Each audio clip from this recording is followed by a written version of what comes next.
já vão entender porquê. Os irmãos já vão entender porquê. Eu vou partilhar aqui tela.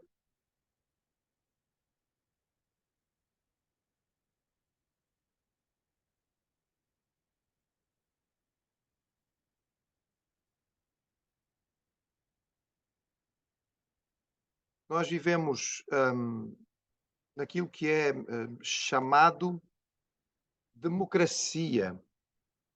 Hum, Imagino que os irmãos, pelo menos muitos, quando ouvem a palavra democracia, e se alguém lhes perguntar de onde vem o conceito democrático, possivelmente dirão que vem da Grécia. A palavra democracia é uma palavra grega. Nós sabemos que as cidades-estado gregas tinham alguma coisa a qual eles chamavam democracia. Mas gostaria que os irmãos guardassem só isto. A verdadeira democracia, como nós a conhecemos hoje em dia, não é um conceito grego, é um conceito cristão. Porquê? Ora, a democracia grega, na verdade, não era democracia, porque não era o povo que mandava. Quem tomava a decisão era um grupo limitado de pessoas dentro da população que eram chamados de cidadãos, que eram considerados cidadãos. Quem eram estes indivíduos? Primeiro, eram só homens.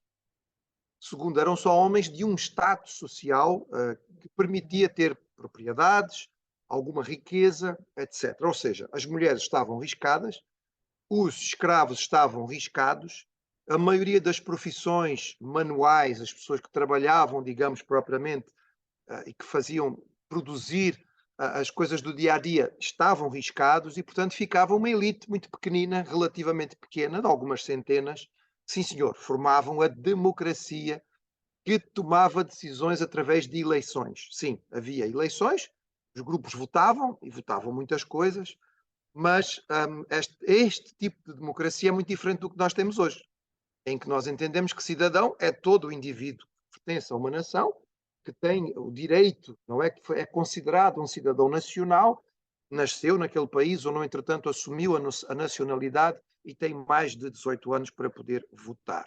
Esta ideia de que todos devem ter direito a votar, ou seja, a idade, a noção da igualdade de direitos humanos é um conceito cristão. E lá está, dizíamos aos irmãos que estiveram no retiro, que nós vivemos num mundo de contrassensos, porque nós vivemos num mundo que defende o materialismo, defende o evolucionismo e que, como tal, na lógica, não deveria pensar em igualdade, porque na evolução não existe igualdade, existe diversidade. Na evolução existem níveis diferentes de evolução e os princípios evolutivos e materialistas dão origem a todas as teorias de racismo, em que uma raça é superior à outra, porque esta é uma conclusão natural do processo evolutivo. Na evolução, uns estão à frente dos outros. Porquê que durante a época da dominação nazista na Alemanha, e não foi só nessa época, isso já era uma coisa anterior, e que existia há muito tempo e há muitos séculos. Havia a noção de que havia uma raça pura e havia que proteger essa raça e eliminar outras, porque esta raça era considerada uma raça mais evoluída. Essa era uma conclusão lógica do processo evolutivo. Mas no contrassenso ou na contramão desta conclusão, aqueles que defendem a evolução também dizem que há direitos humanos e que as pessoas todas têm o mesmo direito e que nós devemos ser inclusivos. Bem, irmãos, inclusivo é o cristianismo. Inclusivo porque, primeiro, entendo que todos somos criados à imagem e semelhança de Deus e não é possível ser mais inclusivo do que isto. Todos os seres humanos então estão em pé de igualdade nesse sentido.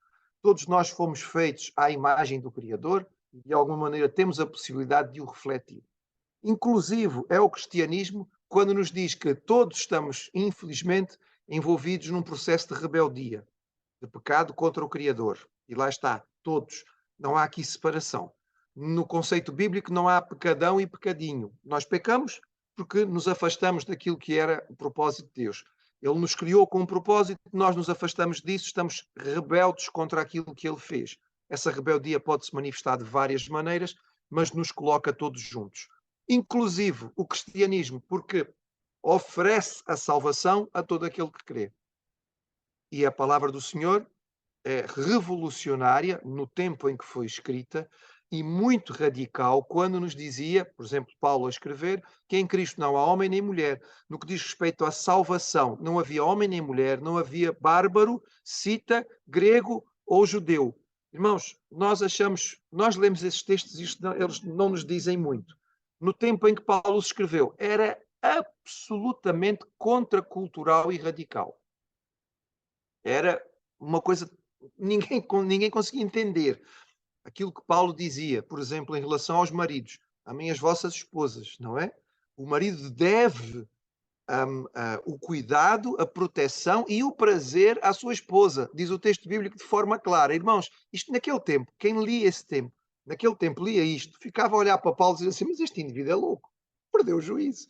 Onde já se viu colocar escravos e patrões ao mesmo nível, colocar homens e mulheres ao mesmo nível. Quando é que o homem deve alguma coisa à mulher? Amar a esposa era um absurdo. Então, inclusive, irmãos, é o cristianismo. Não aceitemos a pressão que vamos recebendo de uma cultura que vai sendo dominada por outras ideias e que vai tentando dizer que o cristianismo é mau, é porque exclui, porque deixa de fora, etc, etc, etc.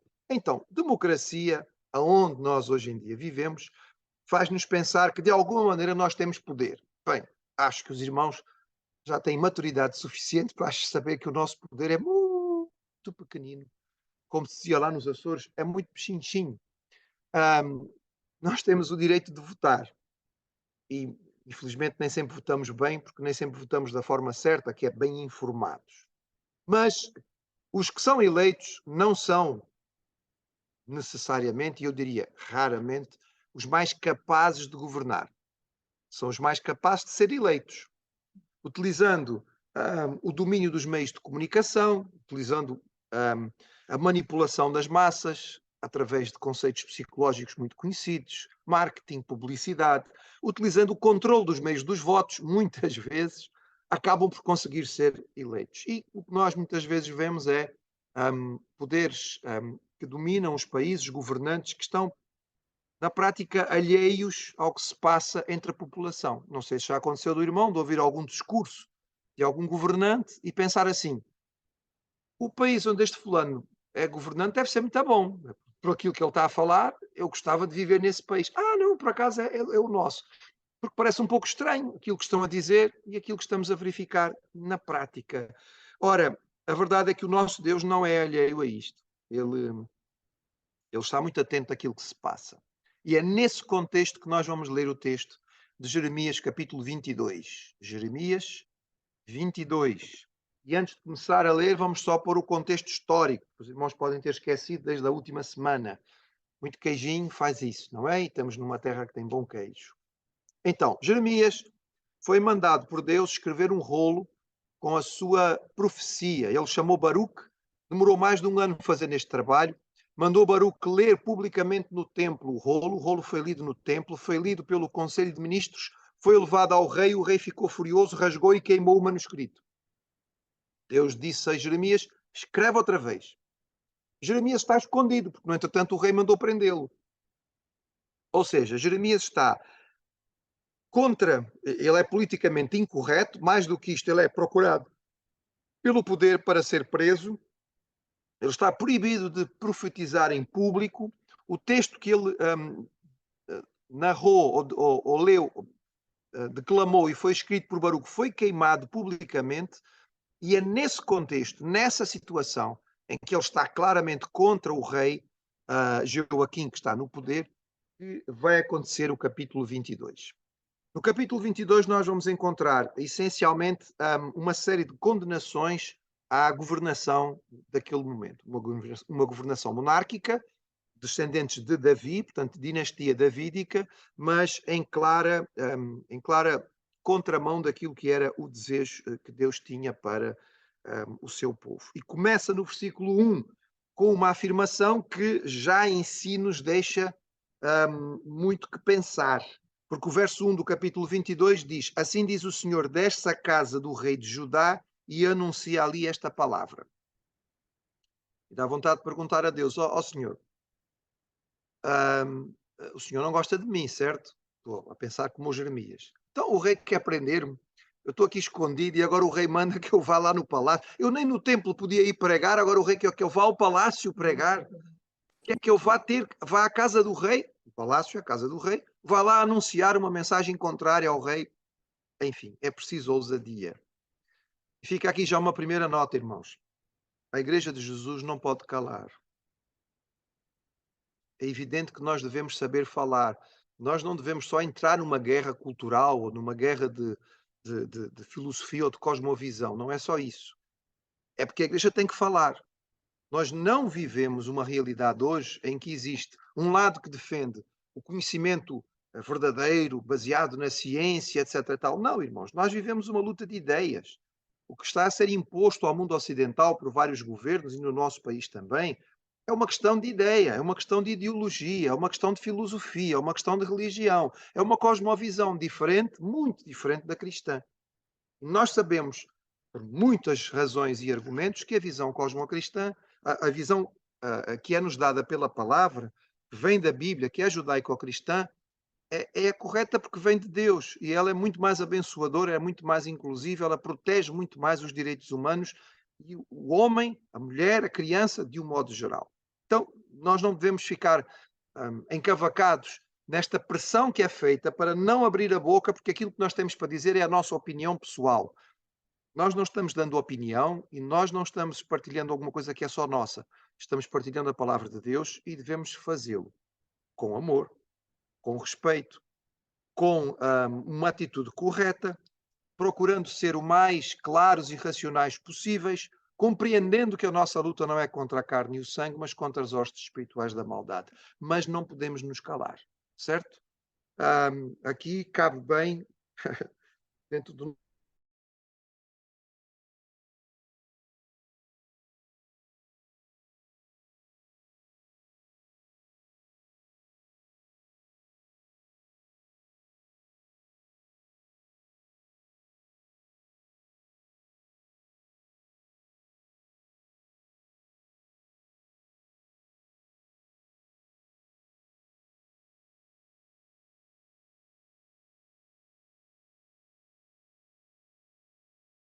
ser.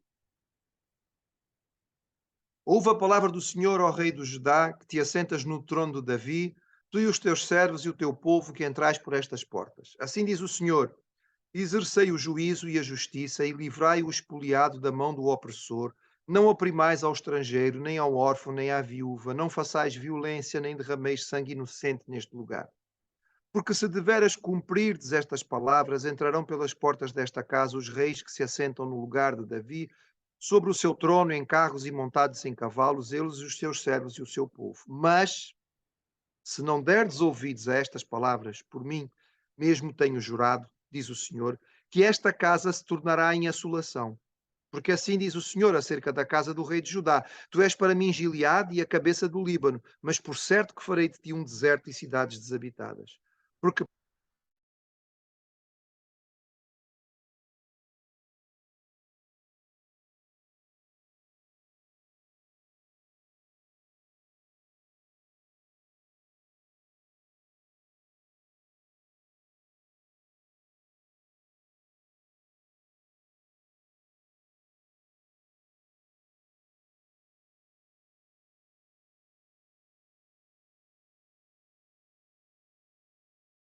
quando os teus dias forem completos e vieres a dormir com teus pais, então farei levantar depois de ti um dentre a tua descendência, o qual sairá das tuas entranhas, estabelecerei o seu reino, porém a tua casa e o teu reino serão firmados para sempre diante de ti, teu trono será firme para sempre. Promessa de Deus dada a Davi, ou seja, depois de Davi a dinastia dele continuaria, e até agora continua.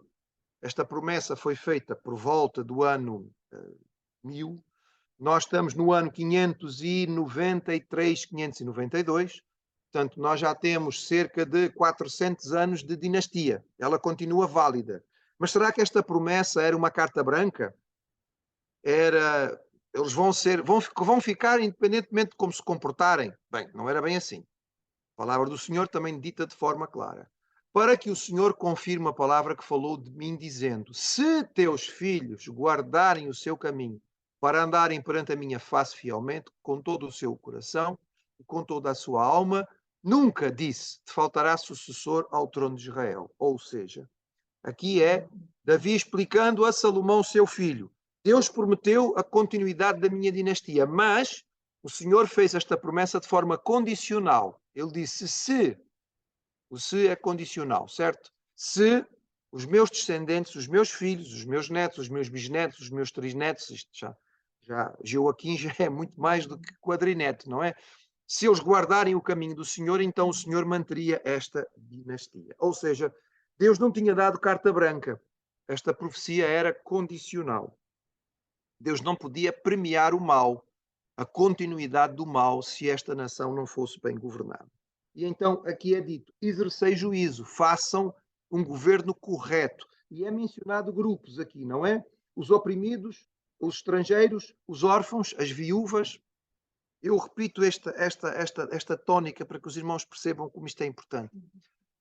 No Antigo Testamento, o Deus do Antigo Testamento, que é o mesmo do Novo Testamento, era completamente diferente dos outros deuses. Não havia nenhuma preocupação dos outros deuses, dos deuses pagãos em geral, e depois mais tarde nos deuses greco-romanos, não havia a menor preocupação com os desprezados da sociedade, com os que ficavam em posição inferior. Esses eram considerados os desprezados dos deuses, ponto final. Os deuses gostavam dos ricos, dos poderosos, dos reis, etc. E tal. Quem eram filhos dos deuses?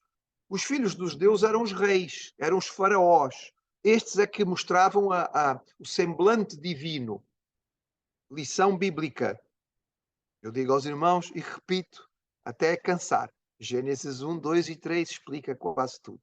Gênesis 1, façamos o homem, ou seja, a humanidade, à nossa imagem, conforme a nossa semelhança.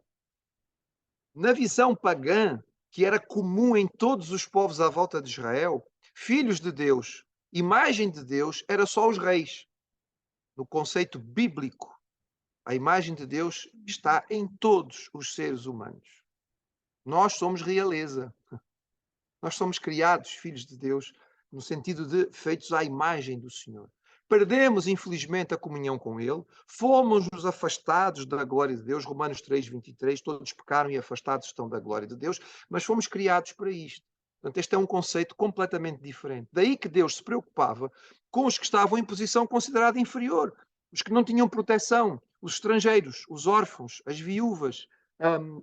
E é impressionante a quantidade de vezes que isto aparece na lei e depois aparece nos profetas. Este cuidado do Senhor é extraordinário. É por isso que hoje também a Igreja de Jesus continua a levantar-se neste tipo de proteção, em que a Igreja deve estar ao lado daqueles que não estão a ser protegidos. E eu falo aqui em particular, por exemplo, das leis que estão a ser implementadas cada vez mais no mundo ocidental no que diz respeito ao aborto e à eutanásia. São aqueles que não têm proteção. E estes que são desprotegidos estão cada vez mais desprotegidos e pela lei vão poder ser abatidos. E são abatidos. Morrem milhares e milhares e milhares de bebés todos os dias no mundo inteiro. É dramático, por exemplo, nós ouvirmos e falarmos tanto sobre racismo e haver tanta luta no país em que mais talvez se discute isso, que é os Estados Unidos da América. Os irmãos sabem qual é a principal causa de morte de afro-americanos? A principal causa de morte de descendentes dos escravos que foram levados para os Estados Unidos, a principal causa de morte dos afro-americanos é o aborto. É o aborto. Porque a maior parte dos abortos são feitos nas regiões pobres de comunidades afro-americanas. E isto, enfim, esta é a verdade dos números e dos dados. E a Igreja de Jesus tem que se levantar contra estas coisas.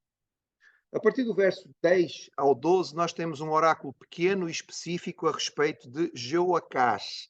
Diz assim o texto, verso 10. Não choreis o morto, nem o lastimeis. Chorai abundantemente aquele que sai, porque nunca mais tornará, nem verá a terra onde nasceu. Porque assim diz o Senhor acerca de Salum, filho de Josias, rei de Judá, que reinou em lugar de Josias, seu pai, que saiu deste lugar. Nunca ali tornará mais. Mas no lugar para onde o levaram cativo morrerá e nunca mais verá esta terra. Salum, também conhecido como Jeoacás, foi levado prisioneiro. Os irmãos sabem que quando Josias morreu houve muita lamentação, muito choro. O próprio Jeremias, diz o texto bíblico, que fez uma lamentação sobre Josias, porque Josias tinha sido um excelente rei. O texto diz que Josias foi o melhor rei em Judá, o melhor rei em Jerusalém depois de Davi. Portanto, foi um rei, um bom rei, um excelente rei. E o povo chorava, mas ainda chorava. E o texto diz, versículo 10, o tempo de chorar acabou. Parem de chorar por Josias. Não vale mais a pena ficarem a chorar aquilo que passou. Há hora para chorar e há hora para parar de chorar. Se vocês têm que lamentar alguém, lamentem o seu filho. Quem era o seu filho? Era Salom. Então, Faraó Neco constituiu o rei a Eliaquim, rei, filho de Josias, em lugar de seu pai Josias, e lhe mudou o nome de Joaquim para Jeoacás, tomou consigo e foi ao Egito e morreu ali. Jeoacás foi levado para o Egito. Jeoacás, que é Salum, é o mesmo nome, ele substituiu Josias, reinou só 3 meses, foi levado pelo faraó Neco para o Egito e ali morreu. E é aqui o que diz estes versículos. Não chorem mais por Josias, ele já morreu, chega de parar, parem de continuar a lamentar Josias. Chorem por Salum, chorem por Jeoacás, que não chegou a reinar. Foi levado pelo faraó para o Egito e vai morrer ali. E ele é o primeiro rei entre os israelitas que é levado para o exílio e vai morrer no exílio. A seguir temos um oráculo maior, sim, este já grandito, do verso 13 ao 19, que é um oráculo contra o rei que estava a dominar naquele momento, que é o rei Jeoaquim, que é um rei que está a perseguir diretamente Jeremias, e diz assim: ai daquele que edifica a sua casa com injustiça e os seus aposentos sem direito, que lhe serve do serviço do seu próximo sem paga e não lhe dá o salário do seu trabalho, que diz: edificarei para mim uma casa espaçosa e aposentos largos, e lhe abre janelas e está forrada de cedro e pintada de vermelhão. Reinarás tu, porque te encerras em cedro? Veja bem, irmãos, Joaquim foi o rei que está no poder neste momento, ele foi o rei que foi colocado no trono pelo faraó. Agora, quem governa já não é mais, quem domina já não é o faraó, já é Nabucodonosor, mas Joaquim continua no poder.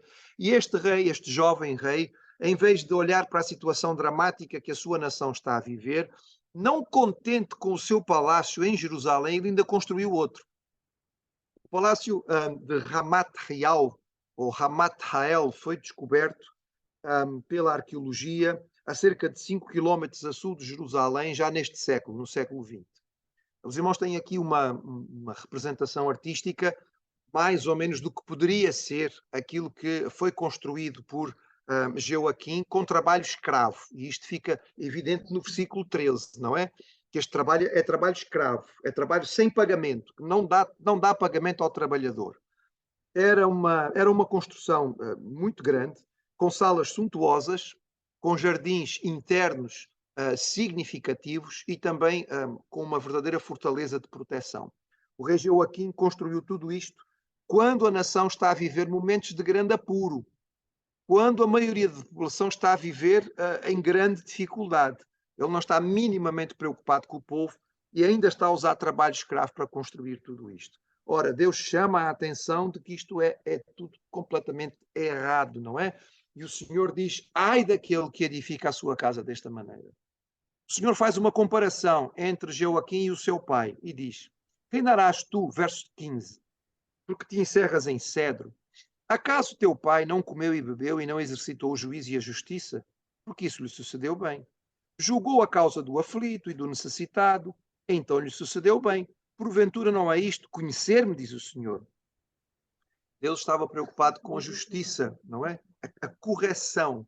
Ou seja, havia uma quebra da lei. A lei dizia: não oprimirás o teu próximo, nem o roubarás. A paga do diarista não ficará contigo até pela manhã. A lei dizia: não oprimirás o diarista pobre e necessitado de teus irmãos ou de teus estrangeiros que está na tua terra e nas tuas portas. Havia uma ordenação clara de que a lei dizia que era preciso pagar aqueles que trabalhavam e que faziam a obra. Ora, Joaquim constrói um palácio novo, como se ele já não tivesse um, com um trabalho escravo. E, portanto, isto ia claramente contra a vontade de Deus. Ele é obrigado a pagar altos impostos ao faraó, inicialmente, e o texto diz que ele paga o imposto, mas ele tirou de onde? Porém, tributou a terra para dar esse dinheiro conforme o mandado. Cada um, segundo a sua avaliação, exigiu a prata e o ouro do povo para o dar a Faraó Neco. Ou seja, ele faz o povo viver numa situação extremamente difícil, E tudo isto é visto claramente pelo Senhor, ou seja, Deus está a par quando os governantes cobram taxas, impostos que são excessivos e que estão fazendo sofrer a nação e o povo. Deus está atento a tudo isto, Deus está a ver tudo isto. Este homem achava que a casa, a roupa, fazia o rei. Ele achava que porque ele vivia num palácio magnífico e porque ele comia um banquete todas as refeições, ele era rei. Deus está a dizer a ele, então o teu pai não viveu bem e, no entretanto, fez justiça e juízo. O teu pai não era rei e não era respeitado por todos, no entretanto, cumpria aquilo que a lei diz. Tu achas que vais continuar a sobreviver apesar da tua maldade? Ora, o texto continua e diz: os teus olhos, verso 17, e o teu coração não atentam senão para a tua avareza e para o sangue inocente, a fim de derramá-lo, para a opressão e para a violência, a fim de levar isso a efeito. Portanto, assim diz o Senhor acerca de Joaquim, filho de Josias, rei de Judá: não lamentarão por ele, dizendo, ai, irmão meu, ou ai, irmã minha, nem lamentarão por ele, dizendo, ai, Senhor, ai, majestoso. Em sepultura de jumento o sepultarão, arrastando-o e lançando-o para bem longe, fora das portas de Jerusalém. Alguns discutem que esta profecia não se cumpriu, porque a palavra diz, quando da morte de Joaquim, que ele dormiu com seus pais e seu filho Joaquim reinou em seu lugar. A resposta que temos para esta aparente contradição é o seguinte, irmãos, não temos aqui nenhuma contradição. O texto usado no livro de Reis é um texto curto e é um texto, podemos brincar e aqui dizer, é copy-paste da época. Ou seja, naquele tempo os escribas também usavam uma fórmula. A fórmula inicial do reinado de alguém era: começou a reinar fulano de tal com tantos anos e reinou durante tantos anos, e aí havia uma variação. E fez o que era bom aos olhos do Senhor, ou e fez o que era mau aos olhos do Senhor. Isto era copy-paste, certo? Era sempre usado o mesmo texto. O texto variava conforme a qualidade do rei, mudava-se o nome do rei, quantos anos ele reinou, e ponto final era sempre a mesma coisa. E quando o rei morria, o texto clássico também era este. Nós usamos isto, por exemplo, nas atas na igreja. O irmão já deve ter ouvido uma ata ser lida e no fim da ata é sempre... O princípio de uma ata e o fim de uma ata são sempre iguais. Mudam a data, o dia, a ocasião, a hora, mas termina sempre da mesma maneira. E por ser verdade, lavarei a presente ata, que vai por mim assinada e pelo presidente, conforme for aprovada. É sempre o mesmo texto. Aqui o texto é o texto habitual, que diz que Joaquim morreu e foi enterrado. Não diz especificamente onde. Portanto, não nega a profecia de Jeremias, que diz que ninguém lamentou a morte de Joaquim. Quando ele morre, a sua cidade já está cercada pelos babilônios. E o seu filho vai... Não se pode sequer dizer que ele reinou. Joaquim subiu ao trono, mas ele não... Ele fica 3 meses no poder e é retirado por Nabucodonosor.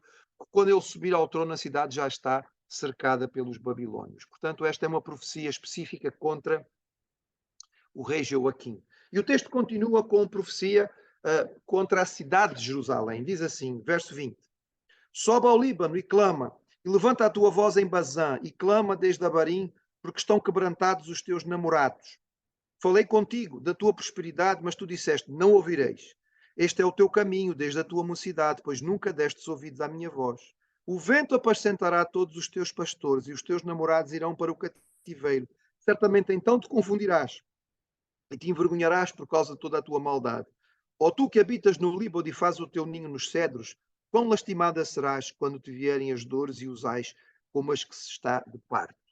É uma descrição da destruição do povo de Judá e da cidade de Jerusalém.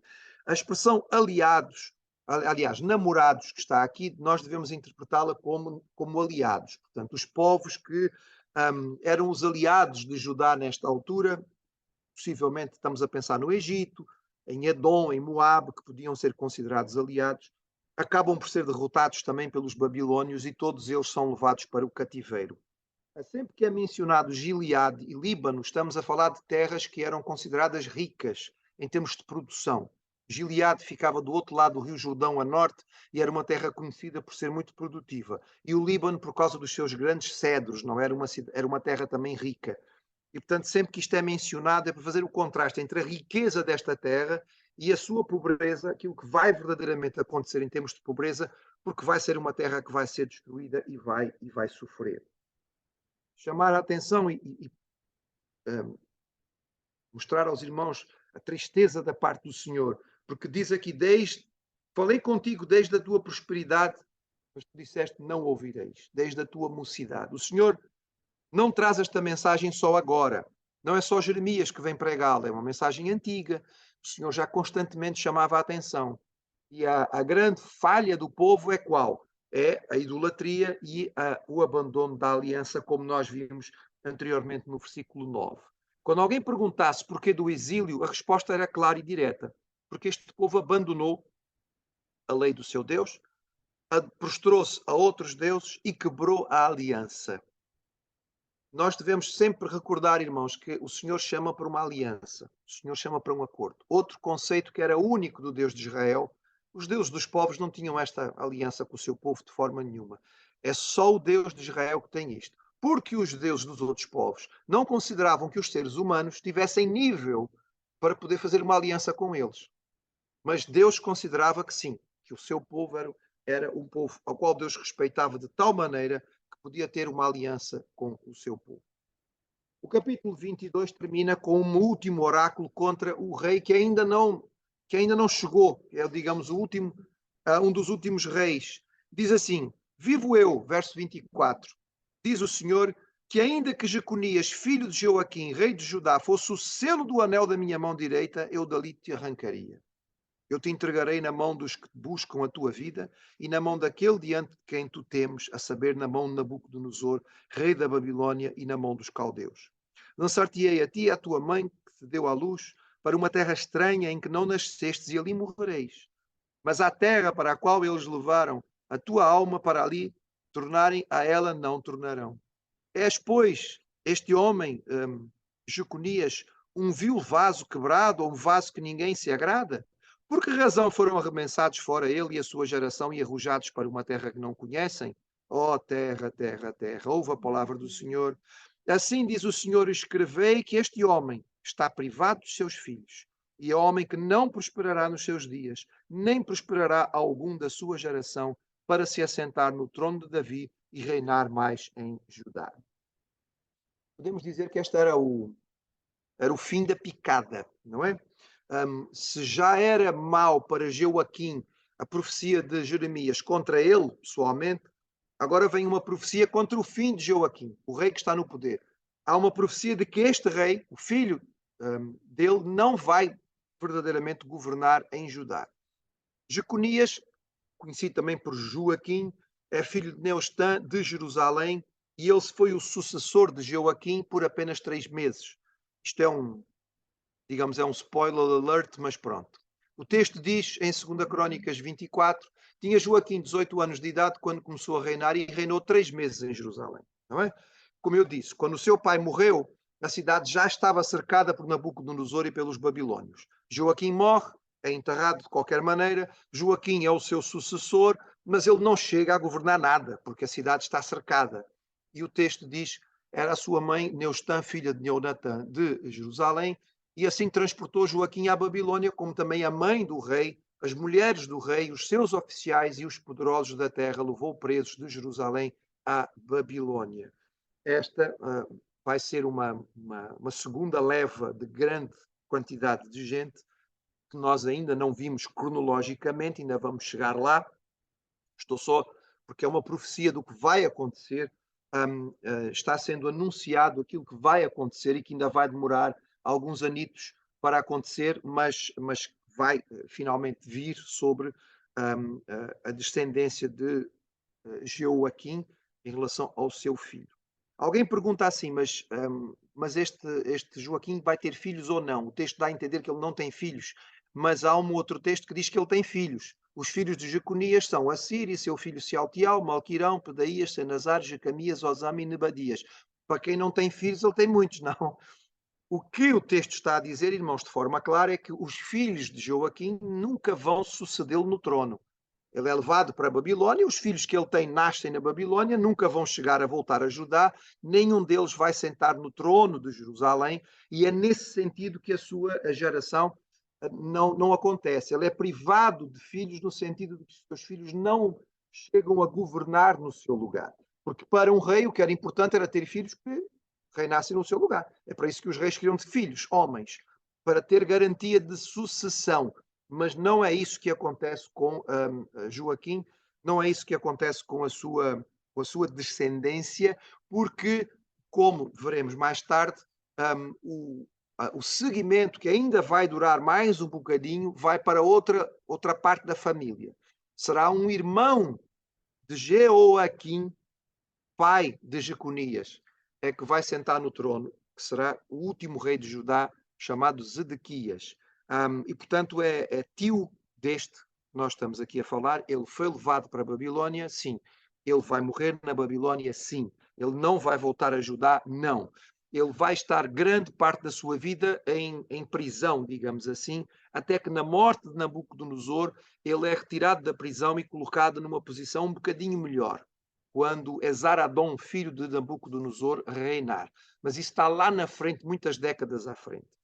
Portanto, esta é a profecia do capítulo 22, que requereu uma grande ousadia da parte de Jeremias para ir até ao palácio e pregar isto. Podemos imaginar que isto vai colocar Jeremias em maus lençóis, certo? Pois vai, não tenho dúvida disto. A situação de Jeremias só pode complicar. Mas, enquanto isto acontece em Jerusalém, há um outro profeta que já está a viver uma situação dramática.